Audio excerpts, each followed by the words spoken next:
नादं चरन्तं दुरन्तं स्वयं लीलया रूपवेशं दधानं गवामृङ्गकानन्दं चारुहासं परब्रह्मलिंगं भजे पांडुरंगं पांडुरंगा गुरु प्रथम नमः दुसरे चरणा संतांच्या त्यांची कृपा जाणी कथेचा विस्तार बाबाजी सद्गुरुदास अलंकापुरी रम्य सिंहासनस्थं पदाम्भोज तेजस्फुरदि प्रदेशं विदिन्द्राधिदेवै सदा स्तूयमानं समाधिस्थमूर्तिं भजे ज्ञानदेवं मस्तकहे पायावरी या वारकरी संतांच्या गाते श्रोते आणि पाहते चतुर विनोदी दृष्टीते सोहम भावी पूर्ण ज्ञाते या सकळाते विलवणी करा विठ्ठल स्मरण नामरूपी अनुसंधान घ्यावी घ्यावी माझी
सेवा दीन दुर्बळाची देवा आजी बरवे झाले माझे माहेर भेटले डोळा देखिले सजल निवारला भागशील अनंत कृपा विभूषित भगवत पूज्यपाद श्रेष्ठ तत्वज्ञ अभिजात प्रतिभावंत संत कवी जगद्गुरु तुकाराम महाराज या गोड अभंगामध्ये माहेरच्या भेटीचा आनंद व्यक्त करतात.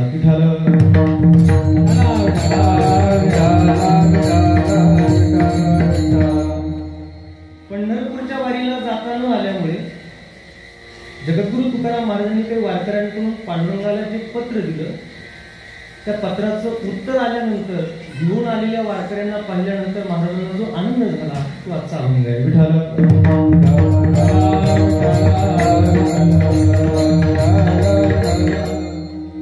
अभंगाला सुरुवात करण्यापूर्वी थोडासा परिहार द्यायचा तो असा. आज आपल्या या वानप्रस्थ क्षेत्र सरळामध्ये आयोजित त्रिवेणी उत्सवामध्ये आजचा हा कीर्तन सेवा करण्याचं परम भाग्य या ठिकाणी मला लाभलेलं आहे. पंढरपूरच्या आषाढी वारीला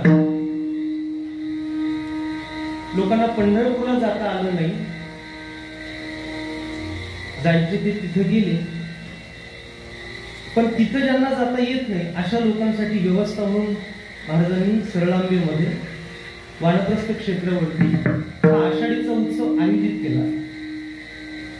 त्यामुळे ज्यांना जायचं होतं ते तिथे गेले, ज्यांना यायचं नव्हतं ते इथेही नाही आले. एवढी गोड परवडी होती ना. महाराजांनी आम्हाला मगाशी सांगितलं, एक जणांनी फोन करून विचारलं, म्हटलं महाराज इतका पाऊस चालू आहे मग कसा उत्सव करणार? महाराज म्हटले, तुला शंका नेमकी उत्सवावर आहे का पावसावर आहे? आणि म्हणून जगद्गुरु तुकाराम महाराजांना जो आनंद झाला होता ते वारकऱ्यांकडून पत्र आल्यानंतरचा, हा अभंग घेण्याच्या पाठीमागचा हेतू इतकाच आहे. आम्ही एवढ्या दूरून आलो, पण इथं आल्यानंतर माहेरच्या भीतीचा आनंद आहे.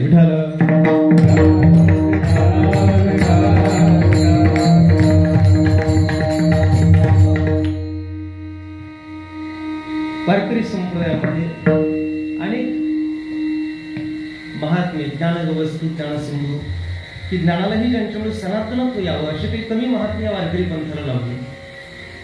आणि अशा या थोर परंपरेतील वारकरी संप्रदायाचे ज्येष्ठ श्रेष्ठ कीर्तनकार, कथा प्रवक्ते, आपल्या सगळ्यांचे शब्दच नसणारे गुरुवर्य भाषाप्रभू महाराजांच्या माध्यमातून सरळांबे ग्रामस्थ आणि संपूर्ण परिसर या सगळ्यांच्या मोठ्या अनमोल अशा सहकार्याने सुरू असला आपला हा प्रकल्प. आणि या प्रकल्पावरच्या या उपक्रमामध्ये इतक्या प्रतिकूल वातावरणामध्ये सुद्धा अनुकूल असलेलं हे आपल्या सगळ्यांचं भावविश्व म्हणा. आज या ठिकाणी आपण कीर्तनाकरता जमलेलो आहोत. लहान थोर, आबाल, वृद्ध, पुरुष वर्ग, माता मावल्या सगळ्यांच्या उपस्थितीमध्ये तन मन धरून आपण सगळे एकत्र आहोत. आणि या उत्सवामध्ये विशेषतः ज्यांना पाहिल्यानंतर आपल्या सगळ्यांना आनंद त्या ठिकाणी वाढतो, उत्साह वाढतो, अशा आपल्या सगळ्यांचं लाडकं व्यक्तिमत्व, अनेक वर्षांपासून महाराजांच्या सहवासात जे राहिले, महाराजांच्या बरोबर जे असतात, विदर्भातले नामांकित कीर्तनकार, वारकरी संप्रदायाचे संत वाङ्मयाचे अभ्यासक आणि उपासक, मला विशेष पूज्यभाव ज्यांच्याबद्दल आहे आदरणीय हरिभक्तीपरायण प्रशांतजी महाराज काकोदे महाराजांची सुद्धा आज उपस्थिती आपल्याला लाभलेली आहे. त्यांच्याकडे पाहिल्यानंतर साक्षात ज्ञानेश्वरीचं मूर्तिमंत रूप म्हणजे आमच्या आदरणीय हरिभक्तीपरायण निलेशजी महाराज वाणी महाराजही उपस्थित आहेत. माझे परमस्नेही मित्र आणि मला पूर्णांशाने जे जाणतात असे हरिभक्तीपरायण सोमनाथ महाराज कराडे हेही उपस्थित आहेत. मदंग या ठिकाणी मयूरजी महाराज आहेत. गोड अशा हार्मोनियमची साथ आहे. गोरखजी महाराज आहेत. ही सगळी महाराज मंडळी, विनेकरी, आपण सर्व देवरूप श्रोतृवर्ग सगळ्यांच्या चरणावर मी नतमस्तक होतो. सगळ्यांच्या पुढे मी बोलावं असा माझा अधिकार नाही. खरं तर पहिल्यांदा या अभंगावर काही बोलता येईल काही हेही मला माहिती नाही, पण माहेरात बोललेलं चालतं. विठ्ठल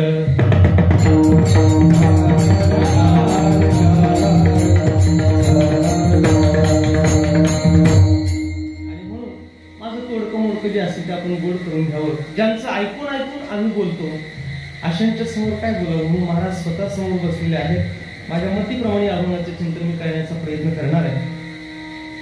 जगद्गुरु तुकोबारायांना कोणी एके वेळेला पंढरीची वारी करता आली नाही. या अभंगाची गोड पार्श्वभूमी आहे. पंढरपूरची वारी न करता आल्यामुळे, प्रकृती स्वास्थ्यामुळे म्हणा किंवा अगर काय असेल परंपरेने जे आपण ऐकत आलो त्या पद्धतीने महाराजांना पंढरपूरची वारी करता आली नाही. आणि ती वारी न करता आल्यामुळे महाराजांना जो खेद, महाराजांना जी चिंता, महाराजांचे व्याकुळ झाले की बाबा मला का पंढरपूरची वारी करता आली नाही. पंढरपूरची वारी म्हणजे आमुचे पुढे पंढरीचा नियम, सदा मुठी नाम विठोबाचे. पंढरीची वारी आहे माझे घरी आणि कनकरी तीर्थव्रत. पंढरीची वारी म्हणजे आमचा प्राण आहे, वारकऱ्याचा प्राण आहे वारी म्हणजे. वारकरी संप्रदायामध्ये 3 वला फार मोठं प्राधान्य दिलं गेलेलं आहे, जे वकारादी शब्द आहेत. व पहिला व म्हणजे वाचन, दुसरा व म्हणजे व्रत आणि तिसरं व म्हणजे वारी.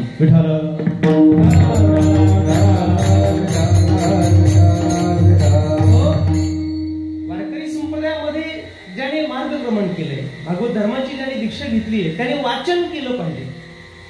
वाचन केलं पाहिजे. ज्ञानेश्वरी, गाथा, भागवत ही प्रस्थानत्रयी वारकरी संप्रदायाची. म्हणून वक्ता सुज्ञ वाचक असावा. त्याने इतर संत वाङ्मय अभ्यासावं, किंबहुना त्याला इतर ग्रंथाची, इतर सगळी माहिती त्याला असावी, कारण तो वाचन करणारा असावा. दुसरं आहे व्रत. वारकरी संप्रदायामध्ये जी लोक चालतात त्यांनी व्रत सांभाळलं पाहिजे. पर्व विशेष भागवत धर्मी नृसिंह जयंती, रामनवमी, जन्माष्टमी, वामन जयंती, उत्तम शिवरात्री, 12 महिन्याच्या 24 एकादशी येतात. वारकऱ्याने 24 एकादशी करायला, वारकऱ्याने नृसिंह जयंती करायला, वारकऱ्याने वामन जयंतीचा उपवास करावा, वारकऱ्याने गोकुळाष्टमीचा उपवास करावा, वारकऱ्याने रामनवमीचा उपवास करावा आणि वारकऱ्यांनी उत्तम शिवरात्रीचा उपवास करावा. हे 29 उपवास येतात वर्षभरात ते. आणि जगद्गुरु तुकाराम महाराजांनी सांगितलेलं सोमवार, एवढे 30 उपवास वारकरी संप्रदायामध्ये मान्य आहेत. म्हणजे व्रत वारकऱ्यांनी करावं. वाचन, व्रत,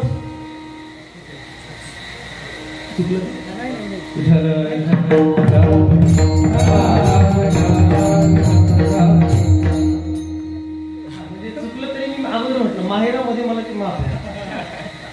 आणि वारकरी संप्रदायामध्ये ज्यांचं मार्गक्रमण आहे त्यांच्यासाठी वारी हा सुद्धा अतिशय महत्वाची अशी बाब आहे. म्हणून वाचन, व्रत आणि वारी ही त्यांनी केलीच पाहिजे. पंढरीचा वारकरी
पंढरीची वारी वारकरी चुकवत नाही.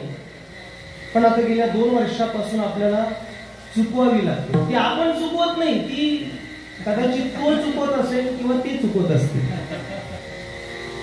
त्याने जर चुकवत असेल, चुकवली असेल तर आपण त्याला विचारू, आणि यांनी जर चुकवले असेल तर ते आपण TV 24 ला बघू. विठाला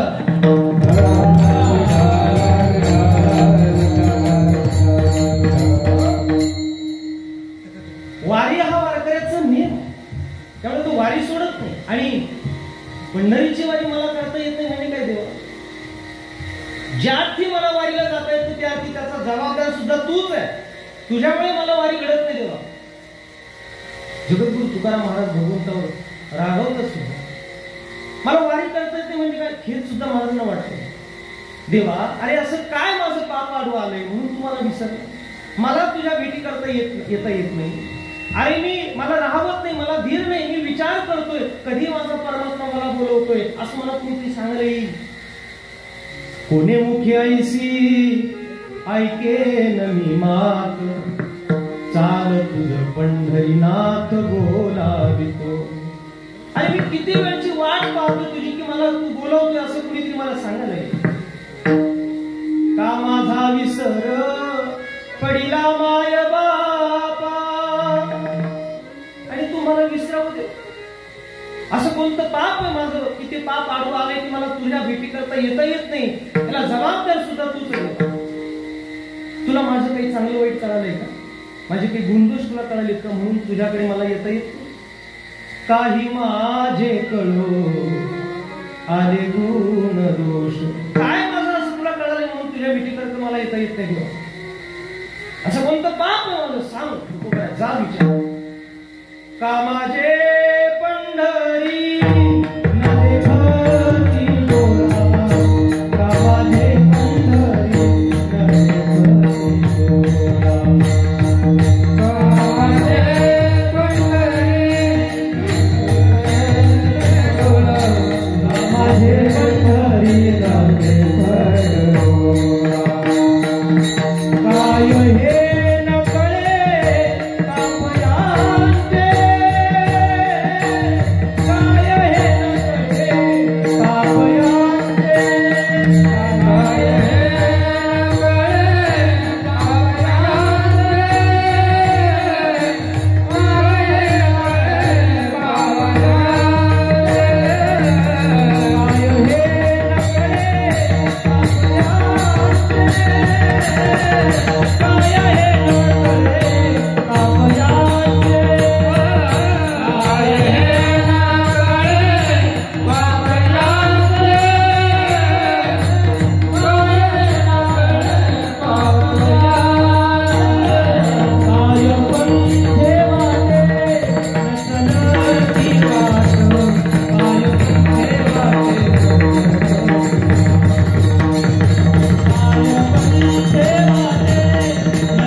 काय माझ्या या पायाचं पाप आहे का माझ्या पायाने तुझ्या पंढरीचा रस्ता चालता येतो? असं कोणतं पाप आडवं आले सांग ना देवा मला, काय माझ्याकडून घडलं?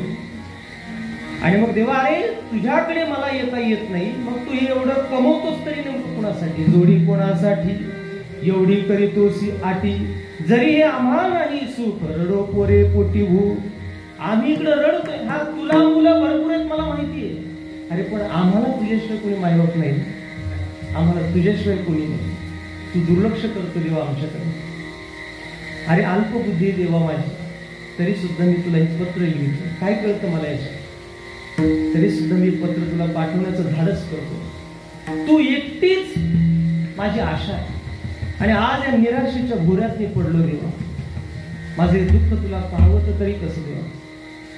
ज्या वारकऱ्यांकडून जगद्गुरु तुकाराम महाराज ते पत्र देत होते, देहू मध्ये तुकोबाराय अंगणात उभे असताना वारकरी जे समोरून चालले होते त्यांच्याकडे जे पत्र तुकोबाराय देत आहेत, त्या पत्रात भगवंताशी हे सगळं बोलत असताना महाराज कोणा सांगतात नाही, देवाशी असं बोलणं उचित नाही, देवाबद्दल खेद व्यक्त करणं चांगलं नाही. मग आपण त्या संतांना विनंती करायला सांगू द्या, तुम्ही संत जानी माझी करावी नवल, माझी करावी नवल, तुम्ही संत जानी माझी करावी नवल, माझी करावी नवल.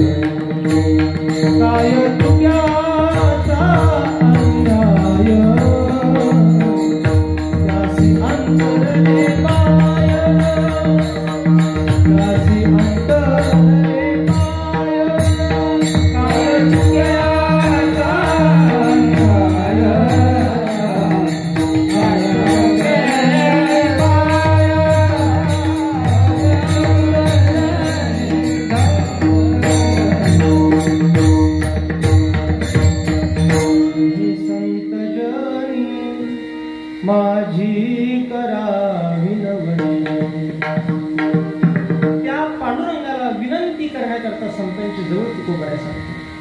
त्याला विचारा काय तुक्याचा अन्याय त्यासी अंतरले पाय. काय बाबा माझा असं पाप आहे, माझा असं करून काय अपराध घडलाय का मला त्याच्याकडे जाता येत नाही. अंतकरणामध्ये भगवंताविषयी चाललेली जी महाराजांची अवस्था होती ना, अचानक वाटलं नाही नाही माझा पांडुरंग परमात्मा मात्र असं करणार नाही. परिद्वारे कृपेचा सागर तोवरी अंतर पडून येईल. आणि पुन्हा विचार करतात नाही माझा परमात्मा मात्र मला निरोप पाठवल्याशिवाय राहणार नाही. वारकरी आता पंढरपुरात रावळामध्ये मंदिरात गेले असतील बरं का. तुकोबाला विचार करतात मनामध्ये, होईल निरोप घेतला यावरी रावळा भितरी जाऊन या. तिथे आता गोपाळ काला झाला असेल बरं का. करून या दधी मंगळ भोजन प्रयाण शकून सुमुहूर्ते. आणि आता माझे वारकरी पंढरपूरचा निरोप घेत असतील. ऐसी ते सांडिली होईन पंढरी एतवार करी होत वाटे. आता ते वारकरी पंढरपुराहून निघाले असतील आणि माझा निरोप नक्की घेऊन आले असतील देवाकडून. माहेरीचा काय येईल निरोप म्हणून झोप नाही डोळा. तुकोबांनी ते 66 अभंगामध्ये इतकं गोड वर्णन केलं ना म्हणा. आता मात्र माझा निरोप त्या पांडुरंगाकडून नक्की येईल. माझा परमात्मा मला विसरणार नाही. आणि जे वारकरी तो परतीच्या प्रवासात माझा निरोप घेऊन येतील ना, ते वारकरी थकले असतील, भागले असतील, शिंदे असतील ना, मग त्या वारकऱ्यांना मी विचारीन का बाबांनो तुम्हाला फार त्रास झाला का प्रवासामध्ये. पायी वारी चालत असताना तिकडून आल्यानंतर आपण हेच विचारतो ना वारकऱ्यांना, शिनला भागला असाल ना, थकला असताना रस्त्याने, कशी आता तब्येत, बरं वाटतंय का, रस्त्याने चालताना फार त्रास झाला का, पाऊस होता का, हे जसं आपण विचारतो ना तसं तुकोबा आहे आलेल्या वारकऱ्यांना विचारतील असं तुकोबा आहे त्या पत्रामध्ये लिहितात. भागले ती देवा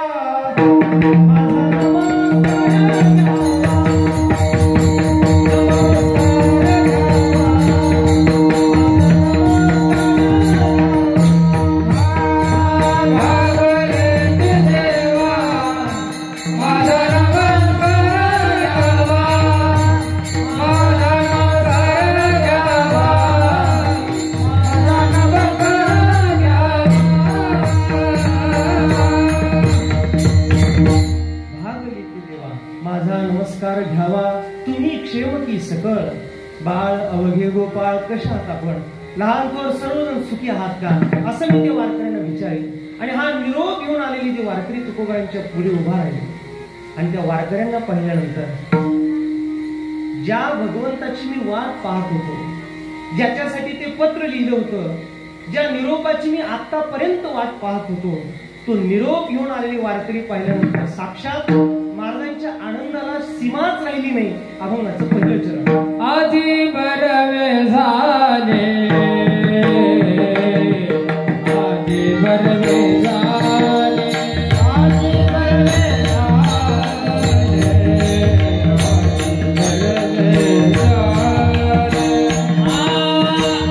आधी बरवे झाले, आधी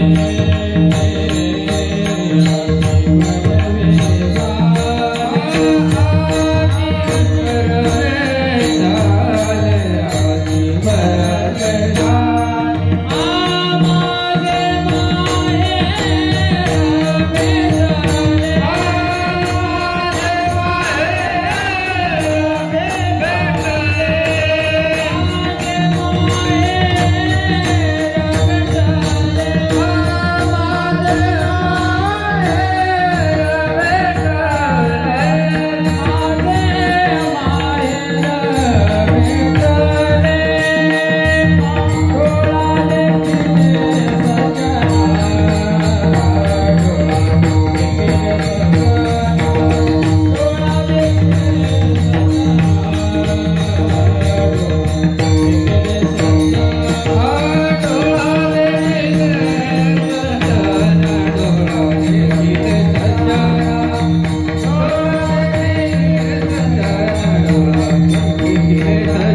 टाळी होते एकदा.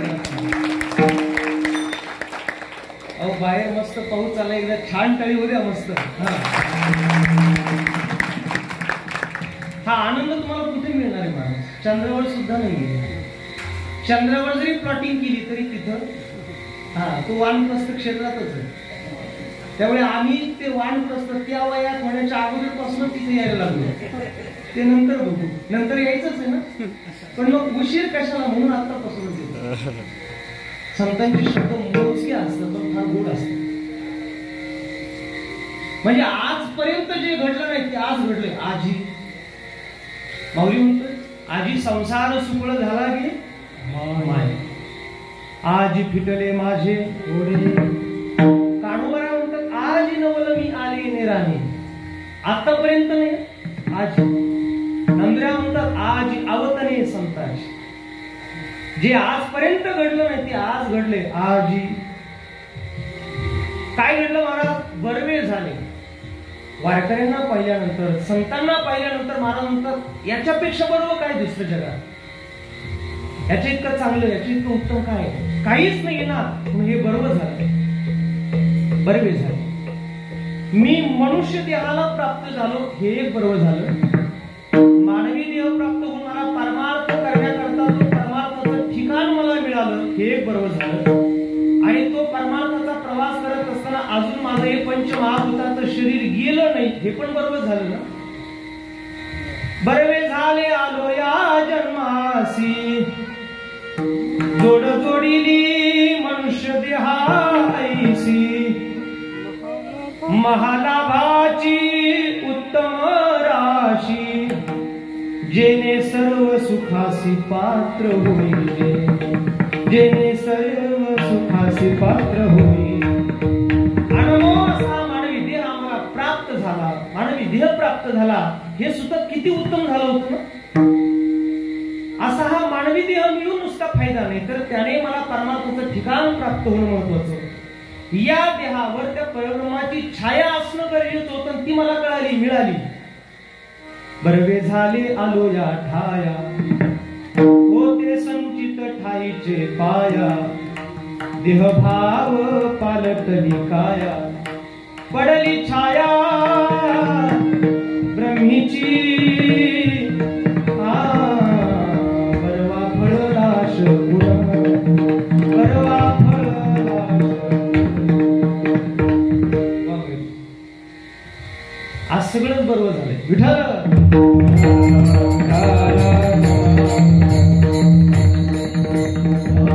जे आजपर्यंत झालं नव्हतं ते झालंय. परमार्थाचं ठिकाण मला मिळालं, मनुष्य देह मिळाला, मला परमार्थाचं ठिकाण मिळालं, बरोबर झालं. पण मग हा परमार्थ आत्ताच कळाला, तेवढ्यात जर आपण गेलो मग काय करायचं? तेवढे तिसरी लाट येण्याच्या अगोदर सुरू आहे. हा बरवे झालो आजीवरी, नाही पडिलो मृत्यूचे आहारी.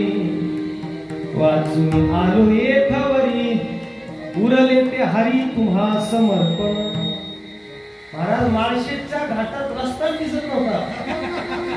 हनुमंतराया जशी ते लक्ष्मण शक्ती लागल्यानंतर जेव्हा ते घेऊन आले होते त्याच्यातली ओली म्हणजे आम्ही होतो सगळे. आम्ही जेवढे आलो तेवढे तो पर्वत त्यांच्याकडे दिला होता. महाराज म्हटले रस्ता दिसत नाही. म्हटलं उरले ते हरी तुम्हाला समर्पण. काय महाराज जिंदगीला काय अर्थ आहे? परमार्थाशिवाय जगतो आपण. माऊली तर म्हणतात परमार्थ न करणाऱ्याशी बोलू सुद्धा नका.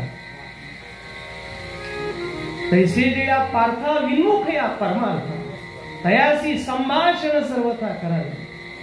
किती गोड आहे ना महाराज परमार्थ, किती गोड परमार्थ. आणि म्हणून अजून आपण मेलो नाहीत म्हणून परमार्थ करा. त्याने मानवी देह दिलाय म्हणून परमार्थ करा. आणि याही पेक्षा वानप्रस्थ क्षेत्रासारखं परमार्थाचं ठिकाण मिळालंय म्हणून परमार्थ करा. म्हणून परमार्थ. हे एवढं सगळं बरोबर झालंय ना. बरवे झाले. आणि तुकोबराय सांगतात आज तर माझ्या आनंदाला काही सीमाच नाही. आजी बरवे झाले. हा संसारात जे काही घडत होतं त्यावेळेला मी सकारात्मक होतो म्हणून बरं झालं म्हणत होतो.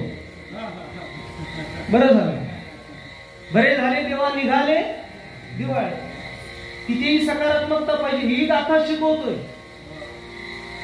जे काही होईल ते ठीक आहे, चालू दे देवा, तुझी इच्छा आहे. पण परमार्थात जे घडले त्यावेळेला बरवे झाले तेव्हा बरं, तेव्हा इकडे मात्र बरवे झाले. किती गोड तुकोबांचे शब्द बरवे झाले. आणि जे आजपर्यंत घडलं, आजपर्यंत घडलं. महाराज असं काय वाटलं तुम्हाला, काय घडले तुमच्या बाबतीत? अहो, माहेरच्या भेटीचा आनंद काय असतोय तुम्हाला काय कळायचं? माझे माहेर भेटले. माहेर म्हणजे काय असतं? पूजनीय महाराजांची ती संकल्पना तिथे लावलेली ती आपण वाचा. माहेर म्हणजे काय? स्त्रीच्या जीवनातलं प्रत्येक क्षणाला हवं वाटणारं जे ठिकाण आहे त्याचं नाव माहेर. ज्याची किंमत तिथं असेपर्यंत कळत नाही, तिथून आल्यानंतर कळते. किंबहुना सासरी राहत असताना प्रतिकूल परिस्थितीमध्ये, अनुकूल परिस्थितीमध्ये जशी स्थिती असेल त्या स्थितीमध्ये मुलगी राहते. सासरी राहत असताना तिने स्वतःची फ्लेक्झिबिलिटी वाढवायची, त्याच्यात राहायचं जसं असेल तसं. तिने जसं ते सासरे ते बदलवण्याच्या फार भानगडीत पडू नये असं म्हणतात. नाही तर मग तिचं नांदणं मुश्किल होतं असं म्हणतात.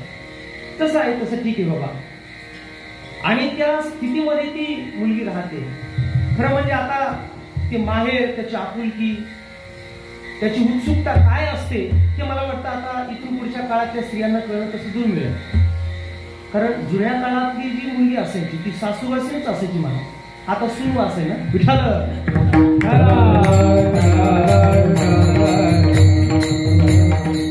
त्यामुळे ती जी सासूवासी मुलगी असायची ना महाराज, अतिशय कमी वयामध्ये ती लग्न व्हायची जुन्या काळातली. आणि मग त्या काळात ती मुलगी जेव्हा सासरी जायची, सासरी गेल्यानंतर मग कुणाचा स्वभाव कसा, कुणाचा स्वभाव कसा काही माहिती नसायचं तिला. आणि ते सगळं तिला त्याच्यामध्ये ती जबाबदारी पेलवायची असते. ते सगळं सहन ती करत असते. आणि त्यात जी सासू असायची त्या घरातले सगळं हक्क जी स्वतःकडे ठेवायची. घरातलं काही जरी करायचं असेल तरी त्या सुनेला तिलाच विचारावं लागायचं, असा तो काळ होता. आता हे असं काही राहिलं नाही. आता सासूला विचारावं लागतं सुनेला. हा बदल आहे काळानुसार. त्यामुळे त्या मुलीला ते सगळं सहन करावं लागायचं. तो त्रास फार वेगळा असायचा. परंपरेने काही उदाहरणं तर अशी सांगितली जातात. आमचे वैकुंठवासी इंगळे महाराज आता वारले, वारकरी संप्रदायाचे थोर कीर्तनकार. इंगळे महाराज गोड सांगायचे. महाराज म्हणायचे, अहो त्या काळातली एक सासू घरातून बाहेर गेली, सुनबाई घरात एकटीच होती. त्या सासूची एक मैत्रीण बाहेरून आली, तिला ताक पाहिजे होतं म्हटले. आणि तिने त्या सुनीला विचारलं, का गं म्हटली तुझी सासूबाई कुठे? तिने सांगितलं आत्या बाहेर गेल्या. अगं मला ताक पाहिजे होतं जरा. तिने सांगितलं ताक अजून बनवलेलं नाही. ती म्हटली ठीक आहे, आमच्याकडे जरा पाहुणे आले होते त्यांच्यासाठी ताक पाहिजे होतं. ती तिची मैत्रीण बाहेर निघाली, तेवढ्यात तिची सासू आली. तिने बघितलं ही आताच माझ्या घरातून बाहेर झाली. ज्या ती आता बाहेर पडली त्या तिने माझ्या सुनेचे कान भरले असावे. तो काळ बघा, तो काळ आठवा. तिला विचारलं, म्हटलं का गं म्हटलं कशासाठी आली होती? ती म्हटली काय नाही, ताक पाहिजे होतं पाहुण्यासाठी म्हणून आले होते. चल म्हटली घरात. सासूने पुन्हा तिच्या मैत्रीला घरात बोलावलं. बस म्हटले. बसल्या. हे म्हटलं तपकीर युनो तपकीर. हा तर ते तिकडे बीड मराठवाडा इकडे नसेल, मला त्याची कल्पना आहे. मग ते सगळं प्रकार झाल्यानंतर तिने सांगितलं कशासाठी आली होती? म्हटली ताक पाहिजे होतं. तिने सांगितलं ताक बनवलं नाही. अगं पण मग ते तुझ्या सुनीने पण सांगितलं होतं ताक बनवलं नाही. मग तेवढ्यासाठी पुन्हा माझे 10-20 मिनिटं का घेतले? सुनीने सांगितलं होतं ना, तिच्या काय बापाचं घर आहे का? तिला कुणी सांगितलं नाही म्हणायचं. म्हणजे घरात काही नाही हे सुद्धा सुनीने म्हणायचं आहे किंवा नाही हे सुद्धा कोण ठरवणार? म्हणजे इतका तो जाच असायचा. म्हणून ते माहेर आणि ते सासर त्याचं चित्रीकरण करताना संत कृष्ण मुक्त्यांनी फार गोड केलं. बाई बाई बाई जाते कमाई बाई बाई जाते कमाई बाई बाई जाते कमाई बाई बाई जाते कमाई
कोणत्या माहेराला कुणी गेलं पाहिजे हे सुद्धा कळलं पाहिजे.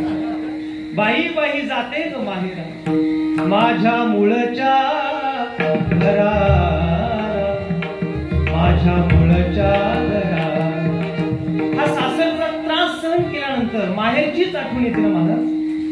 तसं जीवरूपी सून या सासूरवासामध्ये आहे, तर हे सगळं सहन करतो आहे ना. संसाराच्या तापे तापलो मी देवा, करीता या सेवा कुटुंबाची. कागा सासूरवासी